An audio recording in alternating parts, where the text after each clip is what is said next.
Pemirsa, Presiden Joko Widodo semakin kuat.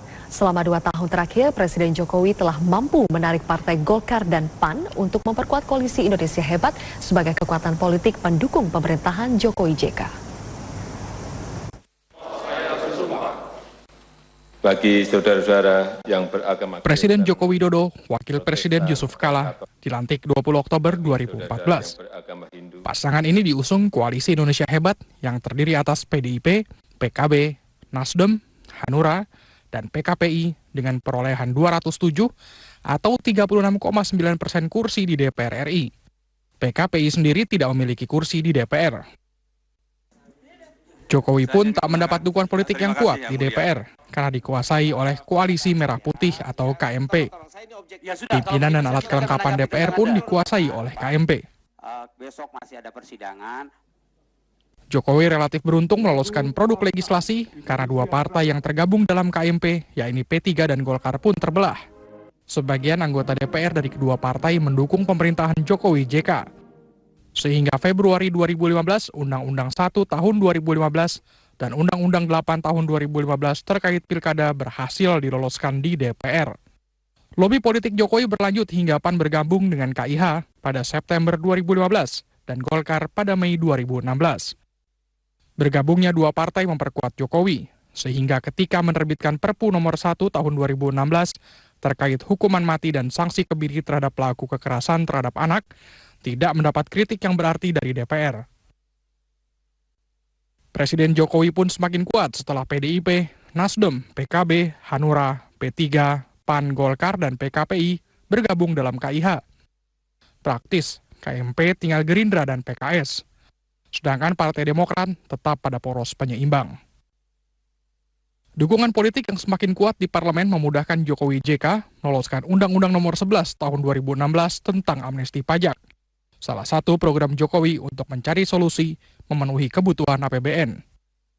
Perolehan uang tebusan amnesti pajak tahap pertama ini pun berhasil dengan capaian 90-an triliun rupiah. 2 tahun terakhir, Presiden Jokowi juga memperlihatkan kemampuannya mengurangi intervensi elit partai pendukung dalam menentukan kabinet. Pada bidang politik, Jokowi telah 2 kali mengganti Menko Polhukam, mulai dari Tejo Edi Purdiatno, Luhut Binsar Panjaitan, dan hingga sekarang Wiranto. Jokowi juga mengurangi kekuatan elit partai dengan mengganti Sudirman Said dari Kementerian ESDM. Dalam kasus ini, teguran Jokowi atas ulah Ketua DPR Setia Novanto pun ampuh. Setia Novanto akhirnya lengser dari kursi Ketua DPR melalui sidang Mahkamah Kehormatan DPR. Ya, proses yang berjalan di MKD harus kita hormati.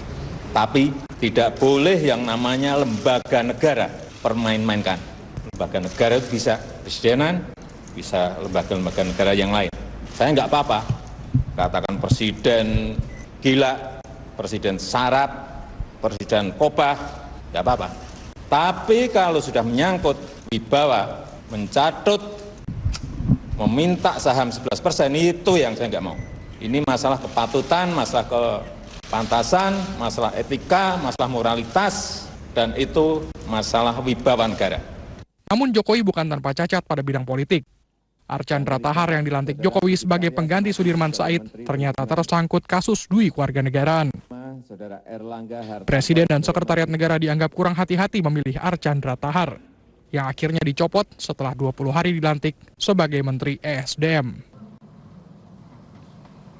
Presiden memutuskan untuk memberhentikan dengan hormat Saudara Archandra Tahar dari posisinya sebagai Menteri Energi dan Sumber Daya Mineral dan menunjuk Saudara Luhut Binsar Panjaitan, Menteri Koordinator Bidang Kemaritiman, sebagai pelaksana tugas, wewenang dan tanggung jawab Menteri ESDM, sampai dengan diangkatnya Menteri ESDM definitif.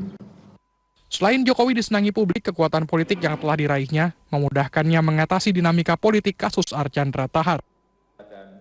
2 tahun terakhir, Jokowi telah mampu meredam gejolak politik dengan merangkul parpol hingga mayoritas di DPR. Tim Liputan, Metro TV.